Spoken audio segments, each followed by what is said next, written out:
जय हिंद, नमस्कार फ्रेंड्स। ज्योति क्लासेस में आप सभी का एक बार फिर से स्वागत है। हेलो दोस्तों, कैसे हैं आप सभी? आई होप आप सभी बहुत ही अच्छे होंगे, स्वस्थ होंगे, स्टडी भी अपनी कंटिन्यू कर रहे होंगे। चलते हैं हमारी आज की मॉर्निंग की क्लास की तरफ। सभी को सुप्रभात, गुड मॉर्निंग। देखते हैं आज के दिन क्या है कुछ खास। तो आज है 10 अगस्त। 10 अगस्त को ध्यान दीजिएगा, हर वर्ष विश्व जैव ईंधन दिवस यानी कि वर्ल्ड बायोफ्यूल डे के रूप में मनाया जाता है। जी हाँ, 10 अगस्त को हम कौन सा दिवस मनाते हैं? वैसे तो बहुत सारे दिवस हर दिन ही मनाए जाते हैं, बट हम इम्पोर्टेंट डे की बात कर रहे हैं। तो 10 अगस्त को विश्व जैव ईंधन दिवस यानी कि वर्ल्ड बायोफ्यूल डे के रूप में मनाया जाता है। क्यों यह दिवस मनाया जाता है, उद्देश्य क्या है?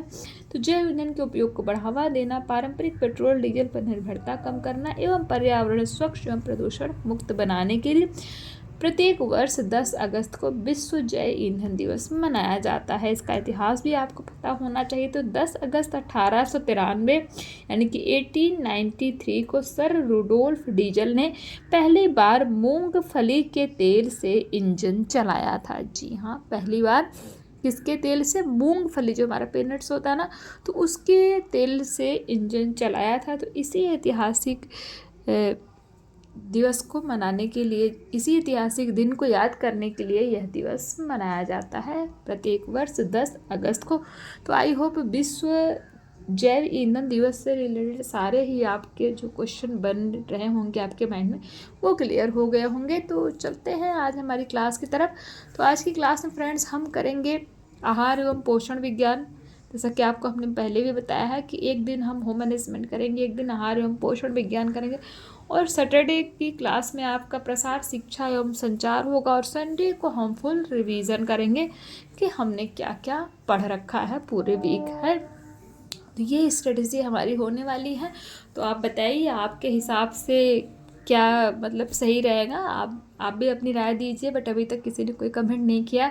तो देख लीजिए फ्रेंड्स, जैसा आप राय देंगे तो उस हिसाब से किया जाएगा, जैसा आपको उचित लगे। वरना हमारी जो स्ट्रेटजी है वो तो यही रहेगी कि आपको जो है 1 डे आपका होम मैनेजमेंट और 1 डे आपका आहार एवं पोषण विज्ञान, फिर प्रसार शिक्षा एवं संचार, फिर उसके बाद जो हमारा फिजियोलॉजी है। तो ऐसे करके मैं सोच रही हूँ कि जितना भी आपका होम साइंस के 5 ब्रांचेज है ना, सबको अल्टरनेटिव डे पे 1 बाई 1 डे आफ्टर जो है उसको कराया जाए, जिससे कि सब कुछ आपका साथ में प्रिपेयर होता रहे।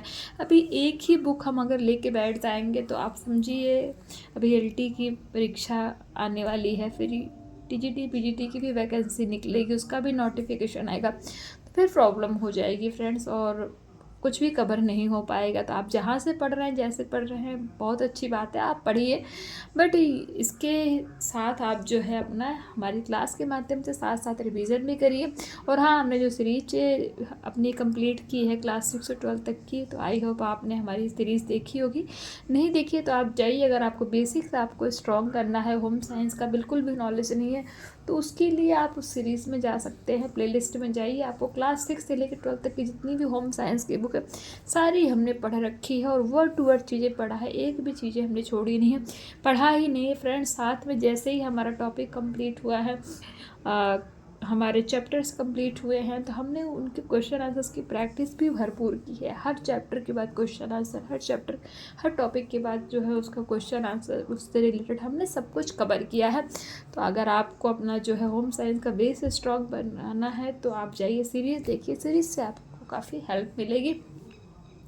और यदि चैनल पर फर्स्ट टाइम विजिट किए हैं, चैनल को लाइक शेयर और सब्सक्राइब कर दें। अपना फीडबैक भी हमें दें, जितना ज़्यादा से ज़्यादा हो सकता है इस क्लास को हमारे जितने भी लर्नर्स हैं उनके पास शेयर करें, ताकि वो भी हमारे साथ जुड़ के क्लास के साथ क्लास का लाभ प्राप्त कर सके। तो ये तो हमने कुछ बातें कर ली अपने सीरीज़ के बारे में जो हमारी कंप्लीट हुई क्लास 6 से 12 की। और आज की क्लास में हम स्टार्ट करेंगे फिलहाल स्टडी इवनिंग में फ्रेंड्स हमने किया था होम मैनेजमेंट। जी हाँ, हमारी कल होम मैनेजमेंट की क्लास थी मॉर्निंग में, जो सुबह 9 बजे होती है वो भी, और शाम को भी हमने दोनों क्लास होम मैनेजमेंट की थी। अब आज आपकी दोनों क्लास क्या होगी? आहार एवं पोषण विज्ञान होगी। तो इसमें हम करेंगे आज असंतुलित आहार। जी हाँ, आज की क्लास में हम क्या करेंगे? असंतुलित आहार यानी कि अनबैलेंस डाइट क्या होता है, इसके बारे में हम पढ़ेंगे। वैसे तो हमने जो सीरीज़ की है उसमें हमने बैलेंस डाइट, अनबैलेंस डाइट सभी के बारे में पढ़ रखा। आप जाके एक बार देखिए, आपको समझ में आएगा। अगर आप जिन्होंने उस सीरीज़ को देख करके इस क्लास को देखेंगे ना, उनको बहुत ही ज़्यादा बेनिफिट मिलने वाला है। असंतुलित आहार आज की क्लास में हम करेंगे, बट इसको करने से पहले प्रीवियस क्लास का एक बार क्विक रिवीजन ले लेते हैं कि आखिरकार प्रीवियस क्लास में हमने क्या क्या पढ़ रखा है। तो ये देखिए, प्रीवियस क्लास में फ्रेंड्स हमने बात की थी किस पे, न्यूट्रिशन यानी कि पोषण पे हमने चर्चा किया था। हमने पोषण के बारे में जाना था, पोषण की परिभाषा देखी थी कि D.F. टर्नर ने पोषण को किस तरीके से परिभाषित किया, यूडकिन के अनुसार पोषण क्या है, रॉबिन्स W.D. पोषण के बारे में क्या कहते हैं, ये सारी चीज़ें हमने देखी थी। और फिर हमने देखा था इस मुंदापनी एवं शालिनी राव के अनुसार पोषण क्या है और पोषण की स्थितियाँ देखी थी, it means conditions of nutrition. तो पोषण की मुख्य 2 स्थितियाँ देखी थी, सुपोषण या उचित पोषण जिसको हम गुड न्यूट्रिशन कहते हैं, और दूसरा हमने कुपोषण यानी कि माल न्यूट्रिशन। तो 2 हमने पोषण की स्थितियाँ अर्थात कंडीशंस ऑफ न्यूट्रिशन देखा था। आहार देखा था, आहार क्या होता है, आहार का क्या मतलब है। आप जब सुबह से उठते हैं, सुबह से लेकर के रात में सोने तक आप जो भी खाते हैं वो पूरा आपका मॉर्निंग टू नाइट का जितना भी आपका प्लान है वो सारा ही क्या है, आपका आहार है। संतुलित आहार देखा था, संतुलित आहार क्या होता है। संतुलित आहार का मतलब कार्बोस, प्रोटीन, वसा, खनिज, लवण एवं विटामिन जिसमें जिस खाद्य पदार्थ में पाए जाते हैं वही हमारे संतुलित आहार हैं। फिर हमने ये देखा था कार्बोज एवं वसा ऊर्जा क्या करते हैं, ऊर्जा प्रदान करते हैं, मतलब सारे जो हमारे पोषक तत्व हैं उनके बारे में देखा था कि वो हमारे शरीर को क्या क्या प्रदान करते हैं। जल का क्या काम है, रेशे से हमारे भोजन को क्या फ़ायदा मिलता है, हमारा रेशे का हमें अपने भोजन में क्यों सेवन करना चाहिए। खनिज लवण के बारे में तो हमने सारे संतुलित आहार के बारे में और उनके बेनिफिट्स के बारे में देखा था। तो ये हमारी प्रीवियस क्लास थी। आई होप आपका एक बार क्विक रिवीजन हो गया होगा। कहीं पे भी कोई डाउट है आप पूछ सकते हैं। अब स्टार्ट करते हैं। संतुलित आहार हमने देख लिया, ठीक है। संतुलित आहार का कार्य क्या है वो भी हमने देख लिया। अब असंतुलित ये अनबैलेंस डाइट क्या है। तो जब आहार में एक या एक से अधिक पोषक तत्वों की कमी या अधिकता रहती है तो वैसा आहार ही क्या कहलाता है, असंतुलित आहार यानी कि अनबैलेंस डाइट कहलाता है। क्या, जब आपके आहार में एक या एक से अधिक पोषक तत्वों की कमी हो जाए या फिर अधिकता हो जाए तो वैसे आहार को ही असंतुलित आहार कहा जाता है। पोषक तत्व जैसे कार्बोस, प्रोटीन, वसा, खनिज, लवण, विटामिन, जल है, तो ये हमारे क्या है, ये ही हमारे क्या हैं, पोषक तत्व हैं। भारत जैसे गरीब देश में गरीबी और अज्ञानता के कारण यहाँ के अधिकांश निवासियों के आहार में पोषक तत्वों की काफ़ी कमी रहती है। इनके आहार में कैलोरी की अधिकता 90% तक रहती है, जबकि प्रोटीन जो पशुजन्य स्रोत यानी कि जो एनिमल्स जो प्रोटीन प्राप्त होते हैं, तो प्रोटीन जो पशुजन्य स्रोत से प्राप्त होने चाहिए बिल्कुल ही कम होती है। पहला है सुपोषण या उचित पोषण।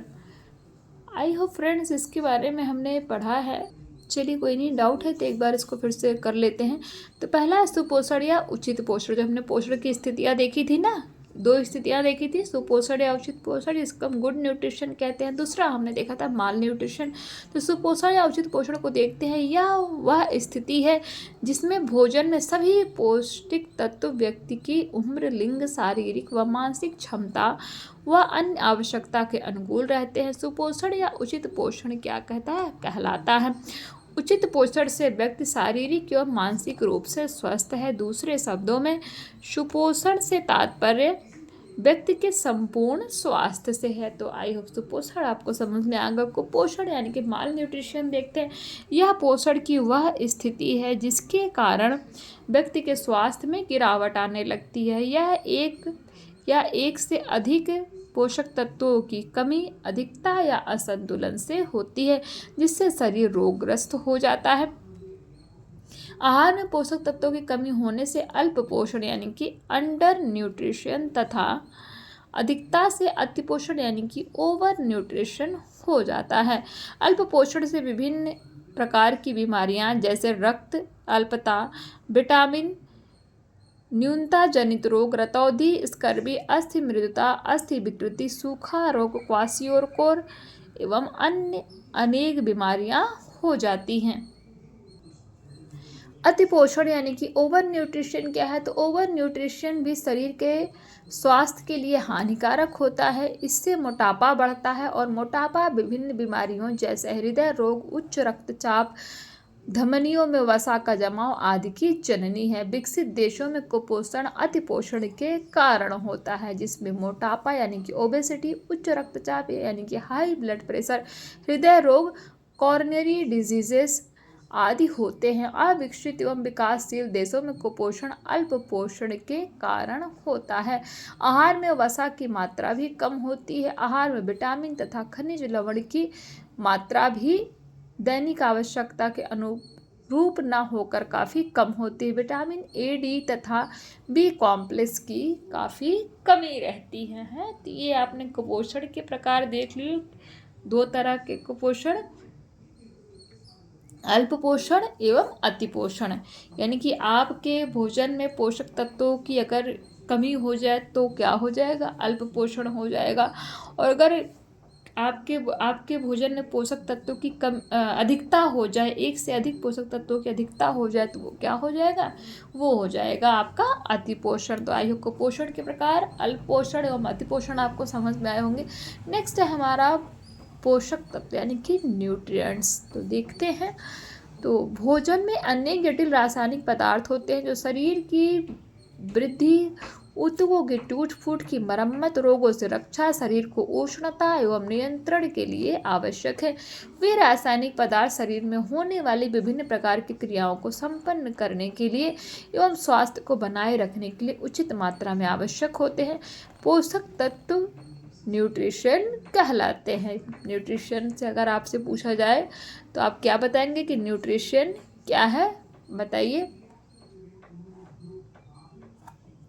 वे रासायनिक पदार्थ जो शरीर में होने वाली विभिन्न प्रकार की क्रियाओं को संपन्न करने के लिए एवं स्वास्थ्य को बनाए रखने के लिए उचित मात्रा में आवश्यक होते हैं, वही क्या होते हैं, वही पोषक तत्व यानी कि न्यूट्रिएंट्स कहलाते हैं। इंग्लिश में देखें तो those chemical substances which are essential for different activities of body and maintain health are called nutrients। तो ये आपने पोषक तत्व के बारे में जान लिया। पोषक तत्व को निम्नलिखित 6 वर्गों में विभाजित किया गया है। हमने पहले भी पढ़ा का, अपने सीरीज में पढ़ा है कौन कौन से 6 वर्ग हैं। आई होप अभी तक तो आपको जो हमारे पुराने व्यूअर्स हैं उनको पोषक तत्व ऐसे ही याद हो गया होगा।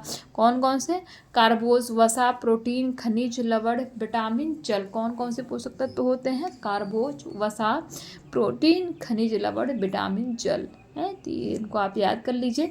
जल में किसी भी प्रकार का पोषक तत्व विद्यमान नहीं रहता, परंतु यह शरीर की सभी क्रियाओं को करने के लिए अति आवश्यक है, इसलिए जल को भी पोषक तत्व के रूप में सम्मिलित किया गया है। तो ये आपने देख लिया पोषक तत्व के प्रकार। अब देख लेते हैं पथ्यापथ्य या डायटेटिक्स क्या है।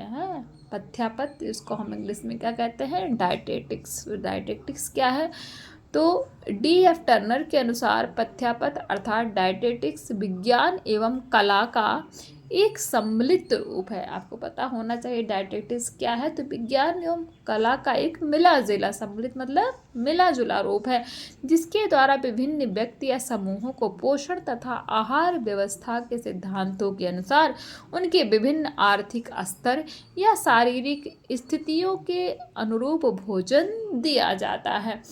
दूसरा है प्राउडफिट एवं रॉबिन्स के अनुसार, तो पथ्यापथ्य जिसको हम डायटेटिक्स बोलते हैं, तो पथ्यापथ्य विज्ञान एवं कला का एक मिश्रित रूप है, जिसके द्वारा व्यक्ति या समूह का विभिन्न आर्थिक या स्वास्थ्य स्थितियों के अनुसार पोषण और व्यवस्था संबंधी सिद्धांतों को ध्यान में रखते हुए क्या किया जाता है, भोजन दिया जाता है। ये कौन कहते हैं, प्राउडफिट एवं रॉबिन्स जो है, ये जो है पथ्यापथ्य अर्थात डायटेटिक्स के बारे में अपनी राय देते हैं।